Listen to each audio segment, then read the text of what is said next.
ইরানের পারমাণবিক স্থাপনাগুলোর উপর ইসরায়েলি সামরিক হামলার প্রতিক্রিয়া নিয়ে আজ সোমবার ১৬ জুন জরুরি বৈঠকে বসেছে আন্তর্জাতিক পারমাণবিক শক্তি সংস্থার বোর্ড অফ গভর্নর্স। ভিয়েনার আইআইএ এর সদর দপ্তরে এই বিশেষ বৈঠক অনুষ্ঠিত হবে। এই বৈঠকের আহ্বান জানিয়েছে ইরান এবং এতে সমর্থন দিয়েছে রাশিয়া, চীন ও ভেনেজুয়েলা।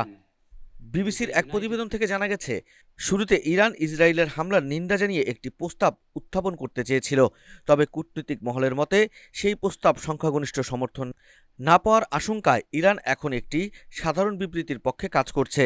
এর ফলে ইসরায়েলের কার্যক্রমের নিন্দা অন্তর্ভুক্ত থাকবে। পারমাণবিক নিরস্ত্রীকরণ চুক্তি অনুযায়ী পারমাণবিক ইস্যু সমাধানে সামরিক হামলা কখনোই গ্রহণযোগ্য পন্থা নয়। ইরান বলছে আন্তর্জাতিক সম্প্রদায় ও আইআই বোর্ডকে এই হামলার নিন্দা করতেই হবে, তবে বর্তমান ভূরাজনৈতিক বাস্তবতায় এমন নিন্দা আদৌ আসবে কিনা তা স্পষ্ট নয়। এছাড়া এই বৈঠকের কোনো ফলাফল ইরান ইসরায়েলের মধ্যে তাৎক্ষণিক যুদ্ধবিরতির পথ খুলে দিবে কিনা সেটাও অনিশ্চিত। দুই দেশ একে অপরের ভূখণ্ডে হামলা পাল্টা হামলা অব্যাহত রেখেছে।